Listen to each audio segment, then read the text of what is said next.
Audio Jungle.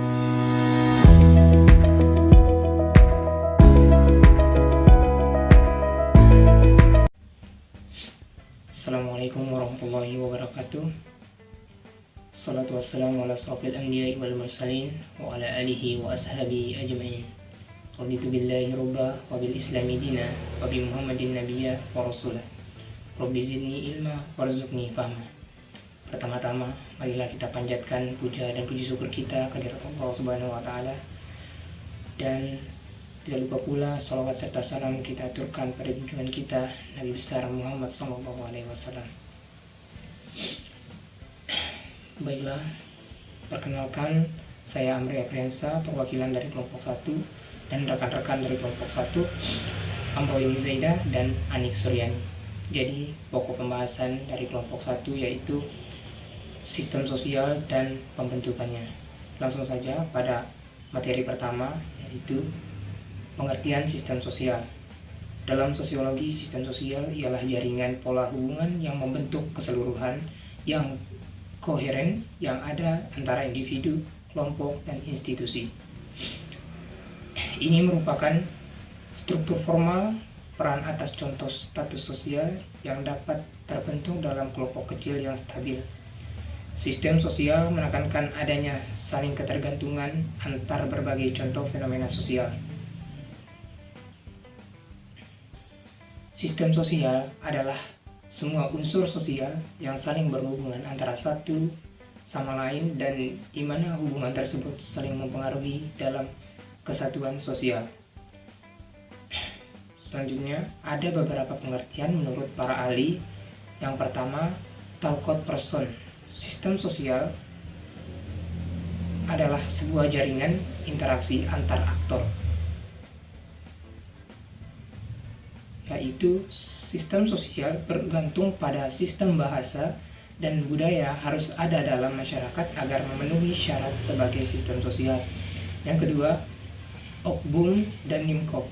Ogbum dan Nimkov telah memberikan versi sederhana dari definisi Person, yaitu sistem sosial dapat diklasifikasikan sebagai pluralitas individu yang berinteraksi satu sama lain sesuai dengan norma dan makna budaya bersama. Yang ketiga, Abdul Shani, sistem sosial adalah konsep yang paling umum digunakan dalam menjelaskan dan mempelajari hubungan manusia di dalam kelompok atau dalam organisasi sosial. Yang keempat, Johnson, sistem sosial hanyalah salah satu dari sistem-sistem yang termasuk dalam kenyataan sosial. Sistem sosial tersebut adalah bentukan dari tindakan sosial individu. Yang kelima, Nasikun, sistem sosial tidak lain ialah suatu sistem daripada tindakan yang terbentuk dari interaksi sosial yang terjadi di antara berbagai individu, tumbuh dan berkembang tidak secara kebetulan, tapi tumbuh dan berkembang di atas standar penilaian umum masyarakat.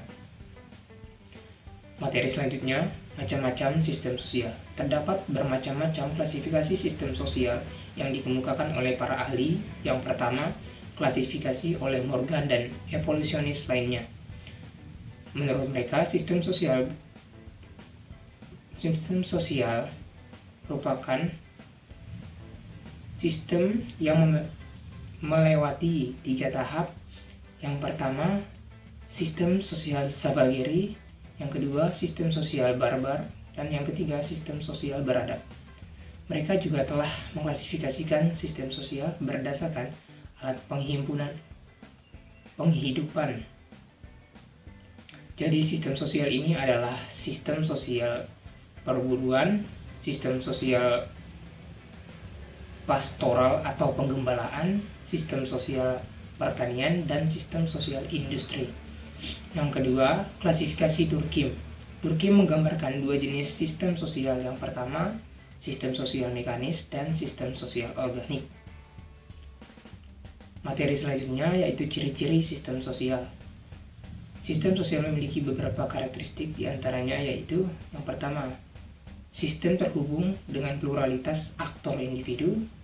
Yang kedua, tujuan dan objek. Yang ketiga, keteraturan dan pola di antara berbagai unit konstituen. Yang keempat, hubungan fungsional adalah dasar persatuan. Yang kelima, aspek fisik atau lingkungan sistem sosial.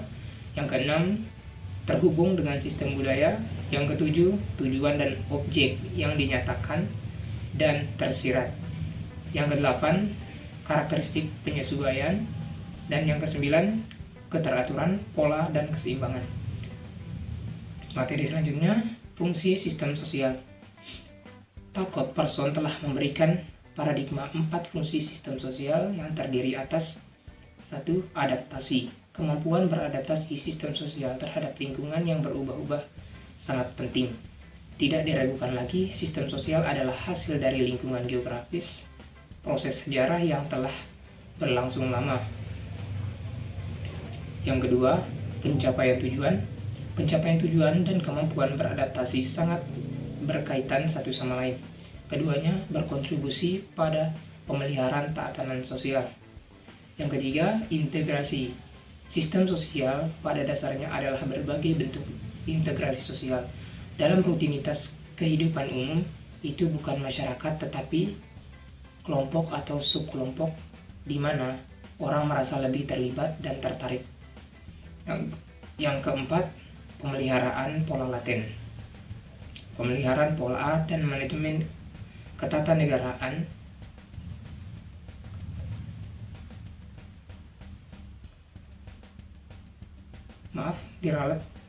Pemeliharaan pola laten dan manajemen ketegangan adalah fungsi utama dari sistem sosial. Dengan tidak adanya upaya yang tepat dalam hal ini, pemeliharaan dan kontinuitas tatanan sosial tidak mungkin terjadi. Materi selanjutnya, contoh sistem sosial. Kerja bakti di dalam masyarakat. Kerja bakti adalah salah satu interaksi di antara lingkungan masyarakat yang melakukan kegiatan secara bersama-sama sehingga akan tercipta rasa kenyamanan atas pelaksanaan suatu proyek atau kegiatan untuk kepentingan umum. Materi selanjutnya, struktur sistem sosial. Jadi sistem sosial ini terbagi dalam 2 bahasan utama. Yang pertama, struktur sosial dan fungsi sosial. Pada struktur sosialnya dibagi menjadi beberapa bagian. Yang pertama, norma sosial, nilai sosial, kelompok sosial, dan integrasi aktor normatif. Sedangkan pada fungsi sosialnya ada adaptasi, pencapaian tujuan, integrasi, dan pemeliharaan laten. Adapun lembaga sosial yang menjalankan fungsi, yang pertama ada keluarga, yang kedua lembaga agama, yang ketiga lembaga ekonomi, yang keempat lembaga pendidikan, dan yang kelima lembaga politik. Nah, mungkin itu saja pemaparan materi yang dapat saya jelaskan. Apabila ada kekurangan atau salah kata, saya mohon maaf. Akhir kata, wabillahi taufiq wal hidayah. Wassalamualaikum warahmatullahi wabarakatuh.